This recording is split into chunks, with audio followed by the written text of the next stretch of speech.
Hello friends, welcome to one style cooking. இன்றைக்கி ஒரு சூப்பரான ஒரு டிஃபன் ரெசிபி தான் செய்ய போகிறோம். இது வந்து நம்ம குழந்தைங்களுக்கு ஸ்நாக்ஸ் பாக்ஸாவோ இல்லை குழந்தைங்களுக்கு நம்ம லஞ்சு கூட இதை வந்து கொடுத்து விடலாம். ரொம்பவே டேஸ்டான ஹெல்த்தியான ரெசிபி. இதில் வந்து நிறைய வெஜிடபிள்ஸ் வந்து இதில் வந்து ஆட் பண்ண போகிறோம். ரொம்ப டேஸ்டியாக இருக்கும். வாங்க எப்படி ஈஸியாக டேஸ்டியாக செய்யலாங்கிறத பார்க்கலாம். வீடியோக்குள்ளே போகிறதுக்கு முன்னாடி கீழே உள்ள ரெட் கலர் சப்ஸ்கிரைப் பட்டனை கிளிக் பண்ணுங்கள். கூடவே பக்கத்தில் உள்ள பெல் ஐக்கானையும் கிளிக் பண்ணுங்கள். அப்போ தான் நான் போடுற வீடியோ எல்லாமே உடனுக்குடன் உங்களுக்கு தெரிய வரும். வாங்க இப்போ வீடியோக்குள்ளே போகலாம். இப்போ ஒரு பவுலில் 2 கப் அளவு கோதுமை மாவு எடுத்திருக்கேன். இன்றைக்கி நான் செய்ய போகிறது வந்து பார்த்திங்கன்னா ஒரு 3 பேர் சாப்பிட்ற அளவுக்கு இருக்கும். இதில் வந்து நம்ம தேவையான அளவு உப்பு சேர்த்துக்கலாம். இந்த மேல் மாவுக்கு மட்டும் தேவையான அளவு உப்பு சேர்த்துக்கோங்க. இப்போ இதை நல்லா மிக்ஸ் பண்ணி கொஞ்சமாக தண்ணி ஊற்றி நல்லா மிக்ஸ் பண்ணிக்கலாம். நல்லா சப்பாத்தி மாவு கன்சிஸ்டன்சிக்கு மிக்ஸ் பண்ணிக்கோங்க. பாருங்கள், நல்லா மிக்ஸ் பண்ணியாச்சு. மாவு நல்லா சாஃப்டாக இருக்க மாதிரி மிக்ஸ் பண்ணிக்கணும். மாவு காயாமல் இருக்கிறதுக்காக கொஞ்சமாக ஒரு ஸ்பூன் மட்டும் ஆயில் சேர்த்துருக்கேன். இப்போ அந்த ஆயில் தடவி மூடி வச்சுக்கலாம்.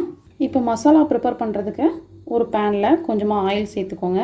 ஆயில் நல்லா சூடானதும் இதில் பொடியாக நறுக்கின பாதி வெங்காயம் சேர்த்து லைட்டாக வதக்கிக்கோங்க. இதோடவே வெஜிடபிள்ஸ் ஆட் பண்ணிடலாம்.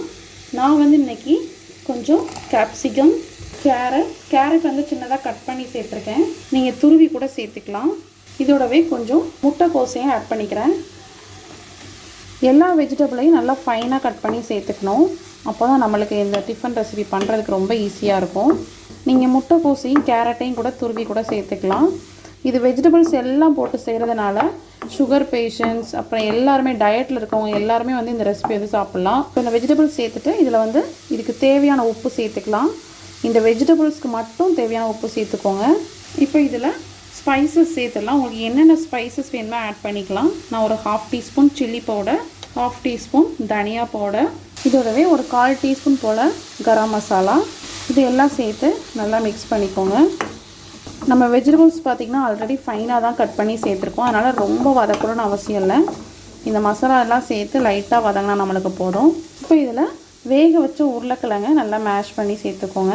இன்றைக்கி வந்து பார்த்திங்கன்னா நான் ஒரு பெரிய சைஸ் உருளைக்கிழங்கு ஒன்று எடுத்திருக்கேன். நீங்கள் நார்மலாக யூஸ் பண்ணுறீங்க அப்படின்னா இந்த குவான்டிட்டிக்கு ஒரு 2 உருளைக்கிழங்கு எடுத்துக்கோங்க. இப்போ இது எல்லாம் சேர்த்து நல்லா மிக்ஸ் பண்ணிக்கலாம். உருளைக்கிழங்கு நல்லா மேஷ் பண்ணி விட்டுக்கோங்க. அந்த உருளைக்கிழங்கு இருக்க இடமே தெரியாமல் நல்லா மசாலாவோடு சேர்ந்து அந்த வெஜிடபிள்ஸோடு சேர்ந்து நல்லா மிங்கிள் ஆகணும். இந்த மாதிரி கட்டி கட்டியாக இருக்கிறத கூட இந்த மாதிரி நல்லா மேஷ் பண்ணிக்கோங்க.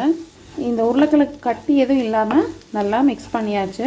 இப்போ இதில் கொஞ்சமாக கொத்தமல்லி இலையை நல்லா ஃபைனாக கட் பண்ணி சேர்த்துக்கலாம். இப்போ இதையும் சேர்த்து நல்லா மிக்ஸ் பண்ணிக்கோங்க. மெயினாக நம்ம கவனிக்க வேண்டியது வந்து பார்த்திங்கன்னா இதில் இந்த மசாலாவில் ஈரப்பதமே இருக்கக்கூடாது. பார்த்திங்கன்னா எவ்வளோ ட்ரையாக இருக்குதுன்னு தெரியும். இந்த மாதிரி இருந்தால் தான் நம்ம ஸ்டஃப் பண்ணி பண்ணுறதுக்கு நல்லாயிருக்கும். அவ்வளோதாங்க. இப்போ நல்லா மிக்ஸ் பண்ணியாச்சு. இப்போ நம்ம அடுப்பை ஆஃப் பண்ணி இதை நல்லா ஆற வச்சிடலாம். இப்போ நம்ம எடுத்து வச்சுருந்த மாவில் நல்லா பெரிய உருண்டையாக எடுத்திருக்கேன். பார்த்திங்கன்னா இது ஒரு 2 சப்பாத்தி செய்கிற அளவுக்கு இருக்கும். இப்போ இதை வந்து நல்லா ஒரு மாவில் ஒரு பிளேட்டில் மாவு தட்டி நல்லா பரட்டி எடுத்துக்கோங்க. இப்போ இதை நல்லா தேய்ச்சிக்கலாம். ரொம்ப பெருசாக தேய்க்கணும் இல்லை, லைட்டாக தேய்ச்சிட்டு இதுக்குள்ளே நம்மளோட ஸ்டஃபிங்கை வைக்க போகிறோம். நம்ம ஏற்கனவே ரெடி பண்ண மசாலா வச்சுருக்கோம். ஸோ மசாலா வந்து நிறையா வைங்க. நம்ம ஏற்கனவே மாவு வந்து நான் கொஞ்சம் பெருசாக தான் எடுத்திருக்கேன். அதனால் மசாலாவும் அதுக்கு ஏற்றால குவான்டிட்டி நிறையா வைக்கணும். இந்த மாதிரி செய்கிறப்ப ஒருத்தங்களுக்கு நம்ம டயட் இருக்கும், நம்ம ஹெல்த்தியாக சாப்பிட்ணுன்னு நினச்சிங்க அப்படின்னா ஒருத்தங்க 1 சாப்பிட்டாலே போதும். பார்த்திங்கன்னா இந்த மாதிரி எல்லாம் சேர்த்து இந்த மாதிரி ரோல் பண்ணிக்கோங்க. ரோல் பண்ணிவிட்டு இந்த மாதிரி வச்சு மறுபடியும் மாவில் நல்லா டிப் பண்ணி எடுத்துக்கணும்.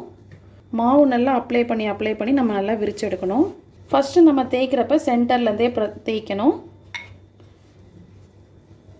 இந்த மாதிரி செய்கிறப்ப நம்ம வெஜிடபிள்ஸ்லாம் ரொம்ப பெருசாக கட் பண்ணியிருந்தாலோ இல்லை உருளைக்கிழங்கு நல்லா மேஷ் ஆகாமல் இருந்தாலும் வெளியே வரும். அதனால் எல்லாம் கரெக்டாக நல்லா மெல்லிஸாக கட் பண்ணிக்கோங்க. பாருங்கள், நல்லா சூப்பராக ரெடி ஆகிடுச்சு. இப்போ நம்ம தவா ஆன் பண்ணி போட்டு எடுத்துடலாம். இப்போ தவா நல்லா நம்மளுக்கு சூடாகிடுச்சு. நம்ம ரெடி பண்ணி வச்சுருக்க பரோட்டா இதில் சேர்த்துடலாம். நான் வந்து இன்றைக்கி ரொம்ப பெரிய சைஸில் செஞ்சுருக்கேன். நீங்கள் நார்மலாக வீட்டில் சப்பாத்தி ரொட்டிலாம் எந்த சைஸில் செய்வீங்களோ அந்த அளவு செஞ்சாலே போதும். இப்போ இது வந்து நல்லா குக் ஆகணும். இதுக்கு மேல் சைடில் மட்டும் கொஞ்சமாக ஆயில் இல்லைன்னா நெய் சேர்த்துக்கோங்க. இப்போ இது ஒரு சைடு நல்லா குக் ஆகிடுச்சு. இதை மறுபடியும் மாற்றி போட்டுடலாம். மாற்றி போட்டு இதுலேயும் கொஞ்சம் ஆயில் இல்லைன்னா நெய் சேர்த்துக்கோங்க. பாருங்கள், இப்போ 2 சைடும் நல்லா கோல்டன் கலராக வர அளவுக்கு நல்லா மாற்றி போட்டு எடுத்தாச்சு. அவ்வளோதான், சூப்பராக நம்மளோட வெஜிடபிள் பரோட்டா ரெடி ஆகிடுச்சு. இப்போ நம்ம கிட்ஸ்க்கெலாம் கொடுத்தா இப்படியே கொடுக்காம இதை நம்ம இன்னுமே கொஞ்சம் சூப்பராக கொடுக்கலாம். குழந்தைங்களுக்கு இப்படியே நம்ம ஃபுல்லாக இந்த மாதிரி கொடுத்திங்கன்னா கண்டிப்பாக அதை வந்து சாப்பிட மாட்டாங்க. அதனால் அவங்களுக்கு கொஞ்சம் ஏதாவது ஒரு ஷேப்பில் கட் பண்ணி கொடுங்க. நல்லா சூப்பராக கட் பண்ணி எடுத்தாச்சு பாருங்கள். நல்லா வெளி சைடு நல்லா கிறிஸ்பியாக இருக்கும், உள்ளே நல்லா நம்மளுக்கு வெஜிடபிள்ஸ் எல்லாம் சேர்த்து நல்லா சாஃப்டாக இருக்கும். இதோட திக்னஸே பார்த்திங்கன்னா இவ்வளோ தான். குழந்தைங்க எல்லாத்தையுமே ரொம்பவே பிடிச்ச ரொம்பவே டேஸ்டான ஹெல்த்தியான நம்மளோட வெஜிடபிள் பரோட்டா ரெடி ஆகிடுச்சு. கண்டிப்பாக இந்த ரெசிபி வீட்டை நீங்கள் ட்ரை பண்ணி பாருங்கள். இந்த ரெசிபி எல்லாருக்குமே ரொம்பவே பிடிக்கும். ஸோ காய்ஸ், உங்களுக்கும் இந்த வீடியோ ரொம்ப பிடிச்சிருக்கும்னு நினைக்கிறேன். இந்த வீடியோ பிடிச்சிருந்துச்சுன்னா மறக்காமல் நம்ம சேனலை லைக் பண்ணுங்கள், ஷேர் பண்ணுங்கள், சப்ஸ்கிரைப் பண்ணுங்கள். இந்த வீடியோ பற்றின கமெண்ட் செய்யுங்க, கமெண்ட் பாக்ஸில் தெரிவிங்க. நெக்ஸ்ட் ஒரு சூப்பரான ஒரு வீடியோவில் மீட் பண்ணுறேன். தேங்க்யூ.